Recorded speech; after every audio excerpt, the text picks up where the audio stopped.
Hello, everyone. How are you doing? Now, if you are able to join us live on Facebook or on YouTube, this is Shirley Whing Chow, and I am the Hong Kong chairlady of the G100 Global Networking for a bunch of very powerful ladies who are really taking charge of all kinds of disruptions to pull forward the SDG goal of gender equality.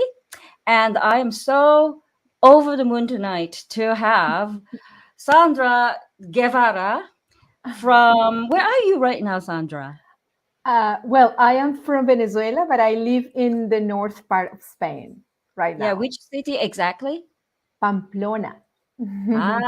Yes. And we're so happy to have her spending the next hour with us, enlightening us and sharing all kinds of amazing journeys that she has gone through, both as a woman and as a leader, and as a shero, definitely. So, I want to tell everybody a little bit of background, okay? How we met. We have met in May, the middle of May, of all places, in Portugal, in Cascais, during our G100 Global Networking meeting. And Sandra she just stood out as one of the most genuine and kind of low key, warm, and fascinating woman because she is actually an expert in circular economy. And even though when we first listen to this term, right, we may be able to figure out a little bit about that, right? Circular economy, all right. But she's so much more than just a professor and an expert in a woman leader. So Sandra is actually an international, very passionate, accomplished international speaker, a consultant, and a mentor for purposeful entrepreneurs and business leaders who aim to generate triple effects with their businesses. She is the co-founder and the CEO of Circulars for the Future, four as in number four, which is really smart. And it is a nonprofit to promote circular and regenerative societies. And she's also the co-creator of a program, a very cool life-centered business entrepreneurial program called CATSI. I'm sure later on, Sandra is going to talk about all that with us. She currently is lecturing at the European School of Management, and she coordinates a program on circular economy and sustainability for business executives. And she's also a mother, if I did not forget, right? You are a great mother. And she's also obviously in the G100 Global Networking. She is the Spanish chair lady of the G100 Mission Million Circular Economy Wing. So, Sandra, can you say hi to our audience? Well, I am overwhelmed by your invitation and now by your introduction. I am so thankful and happy to be here sharing with you all these stories and comments. It was so amazing to meet personally in Cascais. The G100, it's what has it represents a real global network of powerful and inspiring women, and you are one of them. So I am so grateful to be here tonight. Thank you Thank so you. very much. And we have Virginia Rivera. And she is also one of Ah, our global leaders yes. in the G100 community. And she is tuning in and probably from our G100 Facebook page. So if you haven't checked out the G100 Global Networking and the whole wing, we have so many wings. I don't even know. Right. 100 wings, I think. Maybe Virginia can update us, right? Right. Yes. Exactly. So we have just leaders, women leaders of all different kinds of disciplines and passions. Mm. And so, without further ado, let's have Sandra, tell us a little bit about yourself. Who are you actually? Well, who am I? It is very funny because I have learned that we cannot be defined by an activity. I cannot say I'm a teacher because these are my occupations. But I'm a woman. I'm a woman known as a former diplomat, known as teacher, known as mentor, according to the setting. No. Yes, I am. I was born in Venezuela, as I said, in the Caribbean, and I feel very Caribbean actually. And I love that. I have been living abroad for many years now because of my career and because of my reinvention as well. Hmm.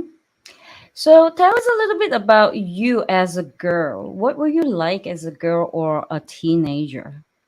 Wow, I was a typical girl. You were a difficult girl. Okay, I joined you. I was one too.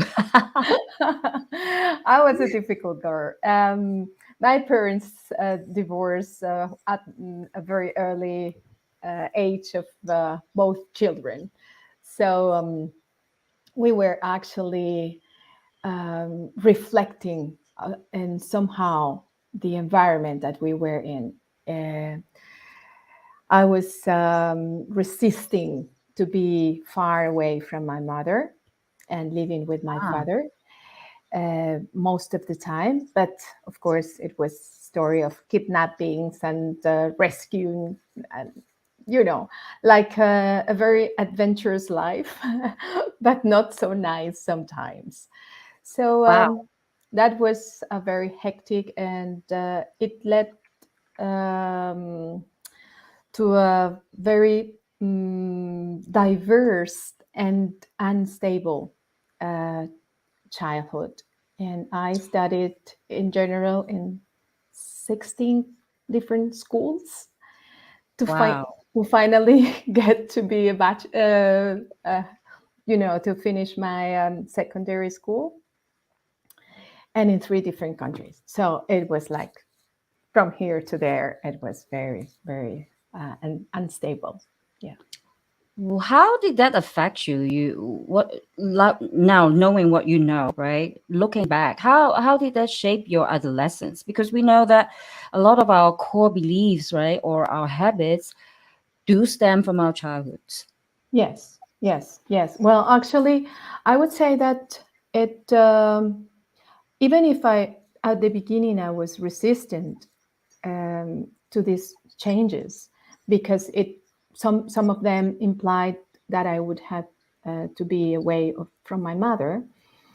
On the other hand, it trained me to embrace change. It also allowed me to um, increase the facility to interact with different people, to make friends in different settings, and also to embrace diversity because we had to live in different parts of the country with different culture, different music, different habits, food types. So I think that this made myself, mm, like more receptive to all these differences, and also to have a systemic view and of Yeah. all what was going on. This is the system from all the problems with my father's were coming, or all the situation with my mother. So I was like, yeah, having a systemic view without knowing it at that moment, of course. So it's kind of like a blessing in disguise, right? Yeah, Yeah. like Did you have everything. Yeah. Did you have any idols at that point? Did you look up to anybody? Because in such an unstable childhood, and I can somewhat relate to that. You've got to have a lot of support systems, right? Sometimes it's Yeah. external, sometimes it's Mm. internal. Yeah, yeah, that's right. Well, one of my main idols was my grandmother. Wow. Yeah, because she was a person who had a great capacity to be in peace, to accept reality, to embrace changes. And she was always telling me not to, swallow all this anger and frustration, but to leave it in the hands of God for her. And she would say, just leave it. He will process it, and do not, nurture your anger or your frustrations. Just easygoing. And even if I, at the moment, sometimes I wouldn't accept that advice, at the end, I knew that that helped a lot. That helped a Yes, lot. indeed, indeed. That is an early lesson in what we call EQ, right? Yeah, that's right. Yeah, my absolute passion, which is the emotional intelligence of being aware of how you feel and also managing that emotion so that you use that to your advantage and the advantage of others. So, Right. did you said you went through 16 different schools? Yes. That would be like elementary schools and high schools and all that, right? Yeah, I could stay maybe in an um, 10 days in one school, 2 weeks in another one, 6 months in a different one to finish one degree, one grade. So, So was it pretty hard for you to stay connected to your friends? Because back in those days, we didn't have the same kind of social media access. yes, yes, it was difficult sometimes, but I started to write to my friends letters. I love to have pen friends as well. I love the world, so I would write to my friends and to other people who were not in my scope yet, but I wanted to meet people from different countries and different cultures. So yeah, I wrote a lot, and one of the anecdotes that my grandmother was remember was that the postman who used to come to our house every day to deliver the letters was like surprised who was the person who receives a letter 365 days a year. So Wow. and yeah, that was me. So he was very shocked by that. So, would you say this kind of a background, right, kind of shapes you into someone who really has an early aspiration so that you can be more in charge of your destiny? Because I can imagine if you Yes, were going from one reality to another kind of against your wish, right? I would think that you want to be in charge of your life as early as possible. Would that be fair? absolutely. Absolutely. You are so right, Shirley. This was the first thing that came into my mind.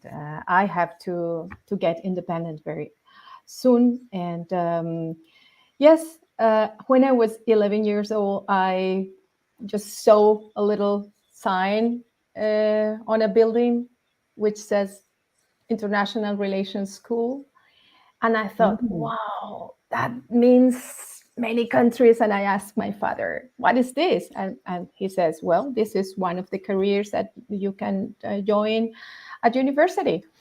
And I said, wow, this is what I wanted to study. But of course, at that early age, nobody thought that I would stick to that. And yes, after I finished with my 17, my 16 schools, I went back to the same university to study international relations in Caracas, Venezuela. And I was happy to study something that would show me that diversity that I was already embracing in a little spot in its full scope in the world with cultures, religions, colors, and everything. Not just traveling around, but Right. embracing diversity. Yeah. Yes, I love the fact that you brought out this point. Just because we are in a environment in a different city or in a different country working, that doesn't mean that we necessarily really invest ourselves into knowing the people and knowing their particular cultures and the histories per Yeah. se, right? Right. And without that really genuine or authentic interest in the people surrounding your life, there is kind of like a void or a gap, and and we talk about leadership, right? Empathy being such an important thing in the Yeah. puzzle of diversity. I think that the fact that you were really interested, genuinely investing your time and your energy into knowing all these different peoples and what kind of takes them, right? What inspires them, that is such an important thing. So how have you, it seems to me that you haven't seen yourself like changing from one passion to another over the years. Is that fair to say? Well, yes. I think that I was more or less stable in my aim of studying international relations, but that doesn't mean that I was passionate about many other small things. But we have to choose something if we want to achieve something that we have to uh, prioritize. And I think that I prioritize my independence and being, of course, a professional where I thought I could help because I also had that in my heart, like that service thing, that need of being in the service of a bigger cause than myself. Did you have any siblings? I forgot to ask you about that. Yes, I do. I have six brothers. Six brothers. Wow. So your siblings were with you throughout your childhood, right? Because you moved from um, places. no, not all of them. We were like very distant one from another. But yes, one of them was with sometimes with me and sometimes not because he was with my mother and I was with my father. We were we were Mm-hmm. separated by this situation. Yes. Oh, okay. Because the Yes. reason why I asked is I when you were describing, your early journey for us, I kept thinking back in those days, would you say that it wasn't very popular, or it wasn't one of the more accepted or expected, pathways for women to choose, like international relations? Yeah. Did you have a It lot of female like friends in the department where yes, you I studied? yes, there were many women. Oh, There okay. were many women in the school. But it is true that that was like an explosion at that moment in the career because all the uh, people who were at the top levels and decision making levels, they were men. And of course, Right. we were many women when I joined the Foreign Service finally, but we were not on top of we were not on top. We were just the little ants working. Yes. Okay, so tell us a little bit after you had your first degree in international relations, and then what Yes. happened next? Well, what happened next was that I was offered an opportunity to work at the Foreign Trade Institute in Caracas, which was taking care of the economic diplomacy at that time. And that Ah, was for me like, wow, my dream came true, because my father thought that not coming from a family of politicians or people in the very powerful environments, so it would be very difficult for me to work on international relations. And he was surprised as myself, when 1 month after I got my degree, I was already working professionally in a very important institution, and also very didactic for me. It was basic, it was a great ethical team, committed team, and I still keep contact with all those people who were my team mates at that place, because it was a very, very important place to work and to get good, to improve the skills and to know the word. Yeah, it was amazing. so how long did you hold that position? I was there for 3.5 years. 3.5 years. Yes, and I had a lot of opportunities there, which I was excited. But one day somebody offered me a different and more exciting position, which was to work at the South Commission, which was a commission created by United Nations, by the non-aligned movement, specifically for leaders, 28 leaders from different developing countries, to write a report on how to improve their development and how to strengthen their relationship. So I Wow. thought that that was a commission. It was like the Brundtland Commission, which is very popular among the environmentalist movement. It is a United Nations Commission. They designated the 28 these leaders, and those leaders, each one of them, choose to have a very small team, 2, 3 people, to work with them and to work with all the team, the commission, to write this report for strengthening South-South cooperation. And I mean, in the face of this opportunity, I said bye to my stable work as a Uh-huh. public servant from, and I decided to join the team who was working with this leader from Venezuela, who actually, few months after, became the president of the country. And Wow. and then, of course, there were other presidents or very top leaders from, like Mwalimu Julius Nyerere from Tanzania, or Hmm. a woman leader from Senegal, um, who was candidate to the presidency. So it was really a very wonderful opportunity to develop, to come across to many different things, and also to know better about Asian challenges, or African challenges, or Latin American challenges.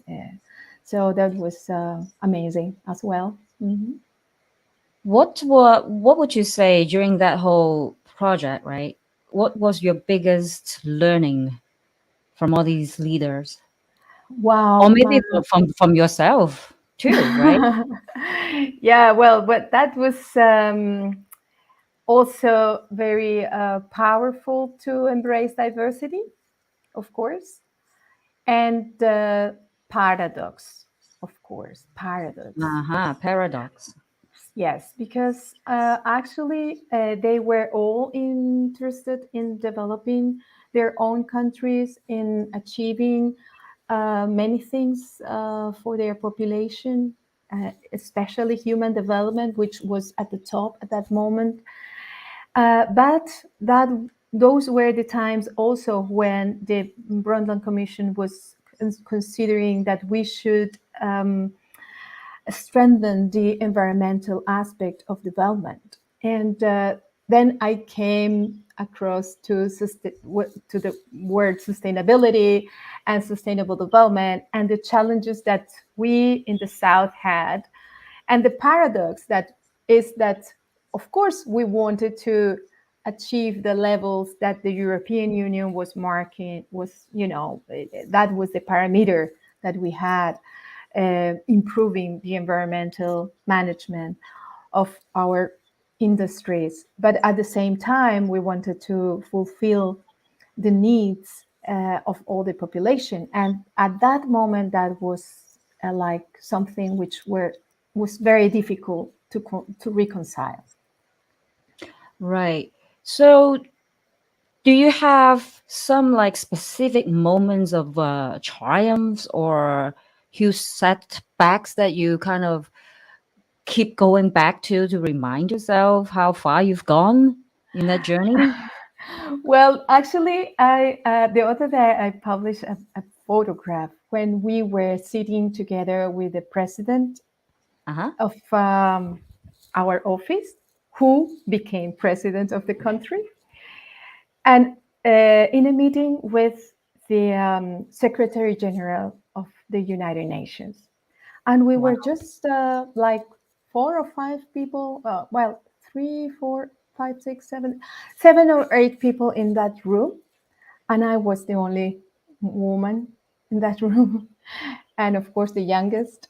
And I hadn't realized how far I had gone, or that I was living a moment in the history of my country with that meeting between the United Nations Secretary General and my president. But, I was like taking it something duty, something normal.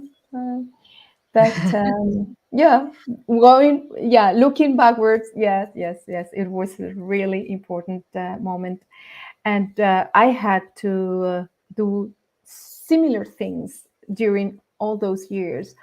And we even invited the 28 leaders that conform the commission to Venezuela, and I had to organize a meeting with all of them to launch the final report to the world. And that was like 222 leaders from international backgrounds. And I didn't realize that I had done such a things after many years.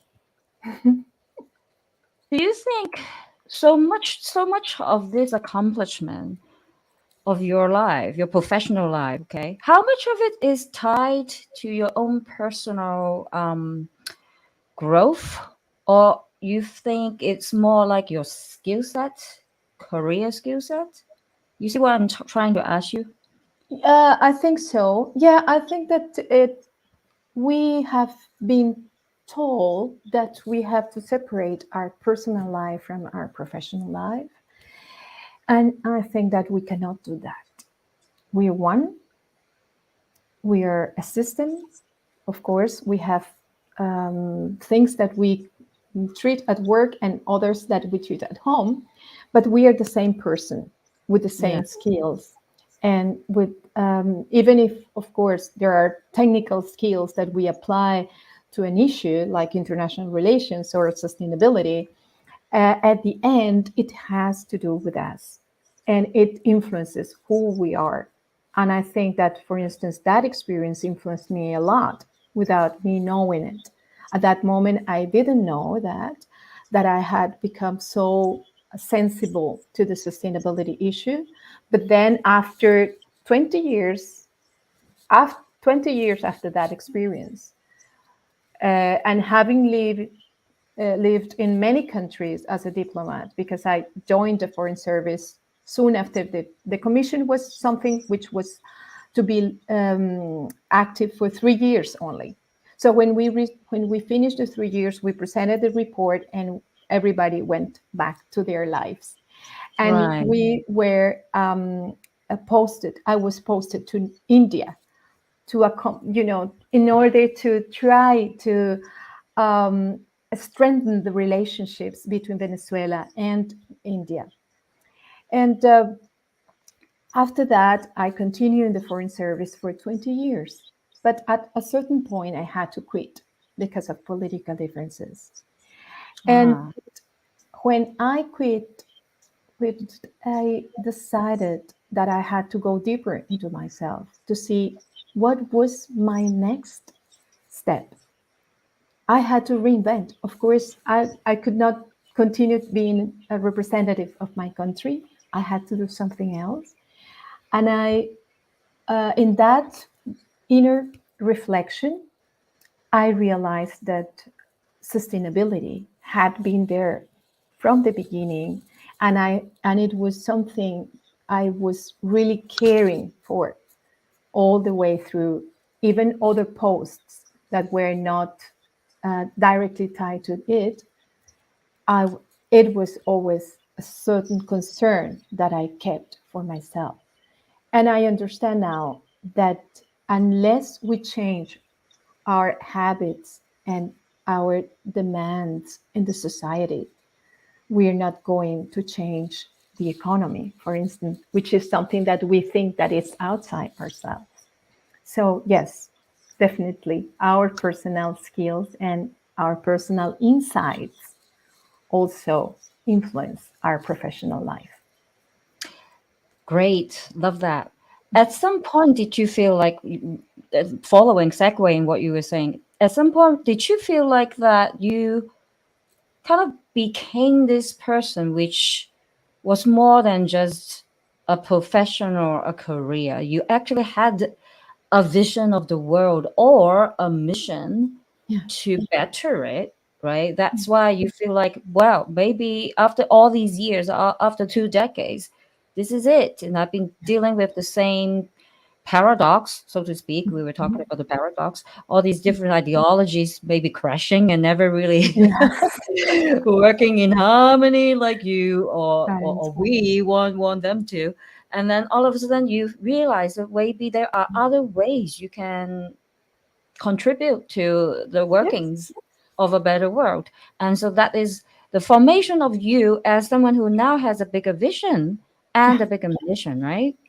Yes, definitely, definitely. You have read it perfectly. This is it. Actually, we, we evolve with all these challenges at home as well as in the professional life. We are evolving constantly, even if we do not notice it. And of course, when I finished, when I quit diplomacy, it was not clear for me that I was going to contribute or, but that I was going to dedicate to something that I thought was uh, essential for everybody. So this is what I thought that I would do. And actually, I have been um, evolving also my understanding of sustainability thanks to other personal experiences that I have had to go through. Yes. Yeah, great. So I'm sure when you were talking about all these different dynamics, right? The leaders working. Ouch! Give me a give me a second here. I need to recharge my computer.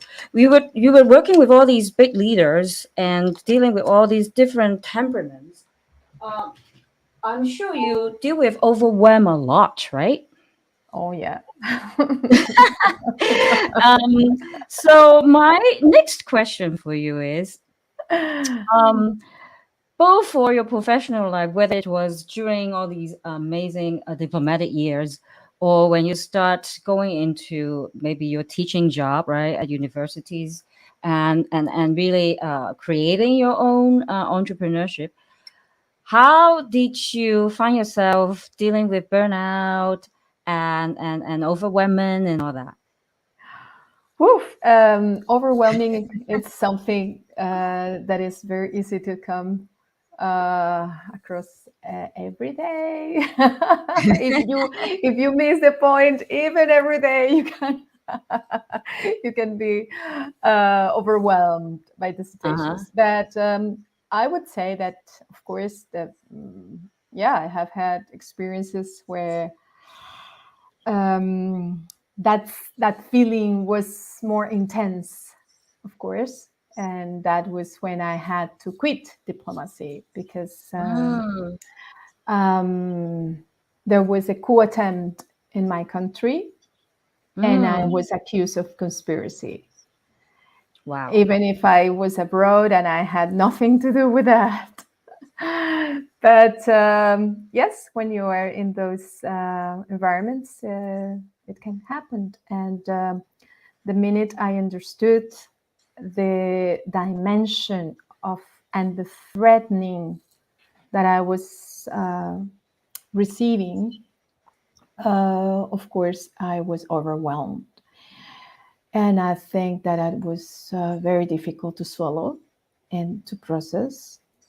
Um, but yes, many years after that, and I reinvented myself, and I thought that that was, the biggest thing that I had to confront. I had to deal with the diagnosis of breast cancer, and Oh, I okay. felt overwhelmed again. So you did have to go through some treatments for breast cancer, Yes, of course, an hmm operate a surgery surgery, and treatments, of course. Yes, radio, wow, many chemo. things. Yeah, Um, so that's something that is overwhelming. Yeah, when you receive that, especially if you receive it from a person who is not kind enough to, you know, give it in doses that you can't assimilate, which is the problem with overwhelming in daily life. I mean, when you are right, overwhelmed, it's because you're trying to, deal with the many things at the same time, and you're not dealing with the, you know, a certain amount that you can assimilate. And this is it. When right. you receive one of these not news, no, Yes. um, yes, yes, What but was the timeline? Maybe take us back just so that we have a better perspective. Did the breast cancer come around when you were at the peak of your diplomatic life, or it was kind of after? after it was after After. that, it was when I quitted diplomacy. I quit diplomacy after 20 years of in the foreign service, Uh-huh. and then I decided to come to Spain Right. because we could not go to my husband's country, which is Cuba. We could not go to Venezuela, so we decided to come to Spain. And my husband found a job here, so we decided to try and be here for a period. We thought it was temporary. Right. On a temporary basis, we would come here for a few months or few years. But Mm-hmm. we have been here for 15 years already. So uh, we were, I was like, okay, I have to reinvent myself. So I did a master's degree in sustainable development and environmental management. And then I had to study because I had a student visa at that moment. And I continue my PhD on economics, especially ecological economics. And so when I finished I was finishing my degree, my PhD, when I was diagnosed with the breast cancer. So, well, But I the good think, news is you are fully recovered, right? yeah, thanks God. Great. Yes. Yes, applause. Everyone at home, applause. Yes, yes, it Okay. was. So yeah, that's sometimes that sickness is what we really need, as we all know, as Yeah, leaders or as really just mothers even, yeah, right? Because I didn't even get to talk to you about how you balanced all these incredible career successes or challenges with your family life. yeah, yeah, yeah. That was, well, I had. the lack of finding an amazing husband. Okay, ladies, listen. An amazing husband is essential. Yes. And he has supported my professional life a lot. And of course, Right. and I am blessed with a wonderful son who has been Mm. also supported even with cancer. He was 11 years old when I was diagnosed. He is now 23, about to be 23. And Wow. at that age, he was so courageous that he was an inspiration for me to be as courageous as he was when I gave Right. the news to him. So when we can have a great husband, yes, great. But if we cannot, like in my case, I'm single and fabulously single, happily single. Very importantly, we need to have supportive and loving family members, Yeah. right? Yes, that's Yeah. right. Yes, of So, course. now tell us a little bit about the tools. Did you, after you recovered from cancer, I'm sure that is such a big wake up call in a way, right? Do Yeah, for you sure. find yourself getting more spiritual or whatever, whichever tools you use besides having a great family or source of love for support? Yeah, What else did you do to kind of battle, all these overwhelm or maybe just stress in general? right. Yes, you're right. Fortunately for me, I had been cultivating my spiritual life all the way from my childhood. And Nice. those suggestions of my grandmother, just leave it in the hands of God, that were like an inspiration for me to cultivate something which was out of myself, of my own Mm, control.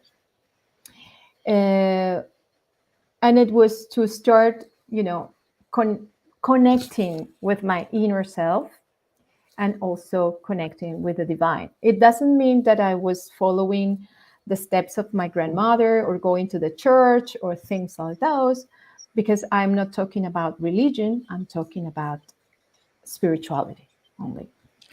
I love that clarification so much. Yes, And it is so yes, important for us to remember and not either labeling anything or getting defensive or anything. It's just really knowing that we are part yeah, of the universe, however you right. call it. Yes, that's right. So, Mhm. so do you have a meditation practice or Yes. like routines like that? Yes, I also I'm a fan of meditation. Actually, uh, nothing happens by chance. Actually, my first post was in India, and I had the opportunity to develop meditation practices and yoga practices. And then I went to other countries and learned from their own cultures and their own practices, and start to opening my mind to different approaches and different realities and different wisdoms. So actually, nowadays I do not practice yoga, but I practice um, Oh, wow. qigong, and Yeah. I meditate. And also, one of the tools that was for me very important was to just journaling, and also to express all my feelings, and to process all what I was confronting. And of course, art. I love painting, so Awesome. art and handcraft. Wow. It was like an active meditation, because I could, Yes. like deep in the colors and the forms, and not with any aim at having a great work of art, but just to process my feelings. And that was so, so, so helpful. I love that you brought out both the qigong, which Ah, is really the energy, right? yes, Flowing yes, from different parts of your body that you can actually manipulate and focus however you want. right. I have a very brief adventure with a Qigong master about maybe 5 6 years ago. And Right. at the time, I was not very, my health wasn't very good. I was working too much, and I had a lot of dysfunctional relationships, whether it's work or personal relationships. Still, back in that part of my life, and it really showed up, in my joints, in my shoulders, and just the general lack of good health. And so this Chico master showed up, and he just started actually using his chi to warm up my hand, and I was like, is this for real? And certainly within seconds I was warmed up by him. I was like, oh my god, this is like magic. So it's amazing that you also practice qigong. How splendid. Yes. And How splendid. I discovered, actually, it's, well, wake up calls, as you say. Actually, I discovered sacred feminine after the breast cancer. And I thought, well, this is a pity. We should teach this to girls at school, because we have to embrace our feminine side with more pride than we have, and not to think that we are going to be powerful leaders by imitating the powerful males we have around. So Yes. yes, this is something that I actually thanks cancer for, is the understanding of my femininity in a deeper way that I had until that moment, and also discovering also women qigong, because there is a Oh certain wow. practice especially for women, and I love it. I think that this is so amazing, not only for cyclic women, but also for women after the cycle has expired or expired. Wow.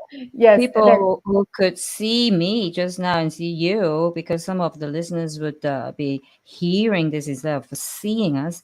My mouth just dropped, and Tanya said, "Love it." Feminine Qigong. Wow, this is the first Yes, time. I yes. I need to investigate here. Yes, I had the luck to meet a wonderful French teacher who was as expert in women qigong, and she Wow. has learned in China. And I have since then started to have a relationship with not only my cycles as before, but also to menopause, because it's something like, Mm, wow, it's a taboo. We don't talk about that, even less in the professional side, because it's like we are not productive or serious or something like that. But all of those changes, as we were saying before, all of those changes that we are undergoing or we are going through when we are cyclic or when we are in menopause is part of our emotional uh, challenges. And we yes. have to know how to handle them. I cannot tell you how much I appreciate this golden nugget here, because if you think about it, a leader, before a leader can lead anybody, he or she is a human being with Right. flesh and blood, and health is different for men than it is for women. And That's and just like you, right? You've gone through all these different career paths and accumulated all this wisdom, and it takes time. And so when time accumulates, when you hit a certain stage of your biology, right. menopause is something that women really have to deal with. Yes. And so everyone here, I'm the Chinese Asian American here, but I'm not the one who brought out qigong. Sandra is, and so that means to you, I love this so much because of her exposure, early exposure, her lifelong commitment to diversity and inclusion, Mhm. living and befriending friends, people from all different cultures. You learn so much, right? From the Right. Indians, the Native Yes. Americans, Right. from the Chinese, from the Japanese, from the Germans, from whoever. We Yes. every culture has so much to offer, so much wisdom to Absolutely. Yeah, Mhm. circulate. So that brought us very smoothly circular economy concept. So can you Yes. tell us a little bit about that? Yes. Well, actually, circular is very feminine. the circular, the Ah. circle is very feminine. Of course, it has to do with the cycles. It has to do with nature, and Mm. it's to just try to imitate nature in our understanding of material life. And this is something that people think that this is very masculine, that it has to do with the manufacturers only, but it has to do with the way that we handle and care for our resources, Mm. natural resources and non-natural, non-renewable resources. And it has to do with the way that we consume and we elaborate, because it is all interconnected. We are not one without the other. There are not producers without consumers. There are not leaders without some of those who want to be led. Or but of course we can all be our own leaders, and then we have just sharing and inspiring each other and sharing in it and exchanging wisdoms. Circular economy has been for me like the uh, key proposal to address sustainability in a productive way without denying our own cyclic nature. Because if we embrace cyclicity in ourselves, we can see cyclicity and the cyclic reality of nature. We can understand that we cannot aspire as growing a fabric, producing bottles and Yeah. endless numbers of bottles. No, because they come from somewhere. Mm. If we embrace the cyclic, and then we are going to understand that those bottles come from somewhere. Some materials are there, but not only materials. There are some people Yes. who were producing this. There are talents, there is creativity, Yeah. talent, hours, time, devotion, commitment. There is all this. And of course, there are many people talking about circular economy as it was recycling. It is Right. much more than that. And that is what we want to trans, well, not transmit, but inspire in our program, CATSI, with the entrepreneurs, because we want them to have businesses that are life affirming, not life polluting or life destroying, but life affirming businesses. Diminishing, right? Not Yes, kind of elevating one part of the economy or one group of people at the expense of the others. right, exactly. Because sometimes people think that circular economy is about the materials. Oh, yes, the flow of materials. We have to make those flow of material circulate. And of course, it has to do with value. It has to do with capturing value and maintaining value and optimizing that value. But value is something which has to do with more than material things. Also have Mhm. to do with our own values and with people, with human needs, and with human aspirations and potentials.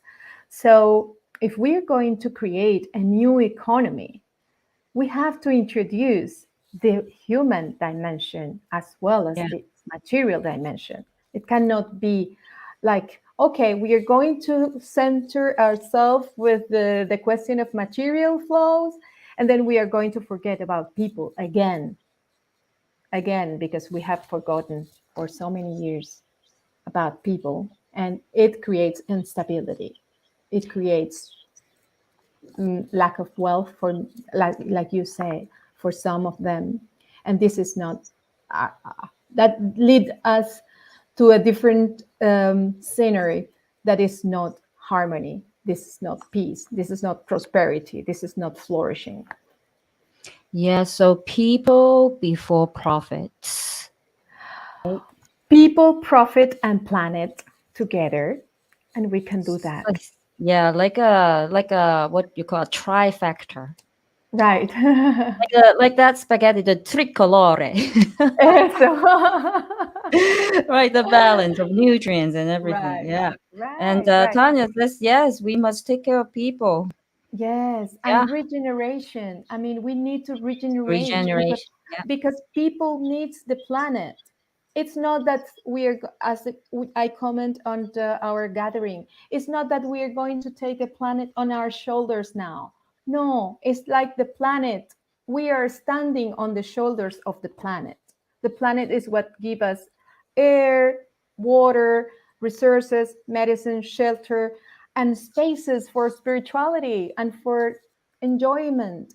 So, this is a very complex concept, but we have to embrace also nature as our own wealth because the health of the environment and our health is the same thing.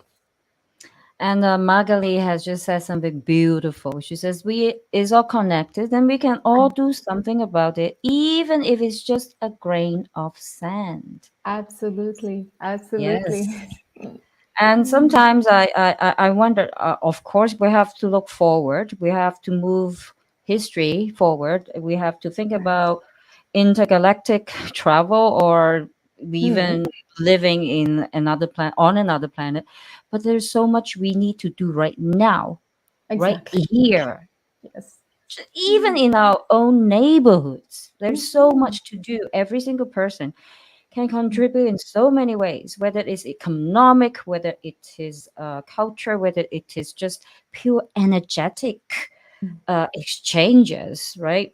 I kept thinking in this whole hour of being enlightened by you and inspired by you, so much of what you have experienced and achieved, both for yourself, for your family, for your country, and also for all of us, right? Because you are teaching such an important concept to so many university students, is that it, I really believe you talked about emotional agility with me, when we Yes. were just, doing our own little exchanges. But I think so much of it is about empathy.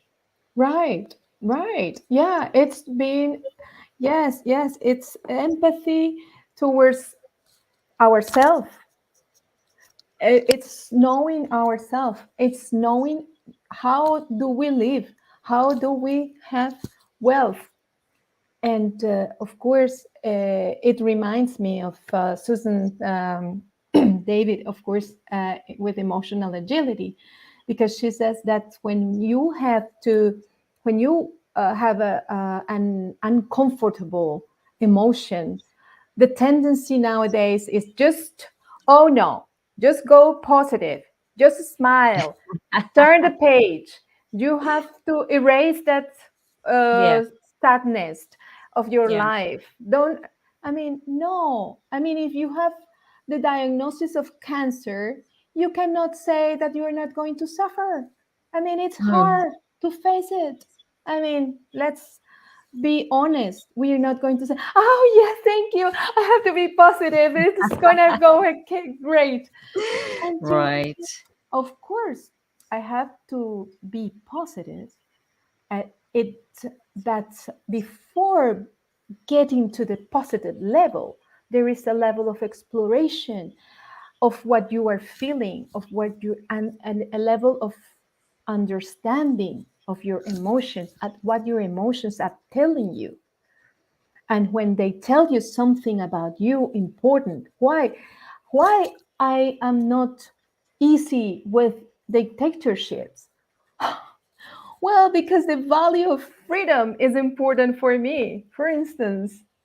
And so, if you cover, oh no, just let it be, let's smile in the face of dictatorships and violations of human rights, let's smile.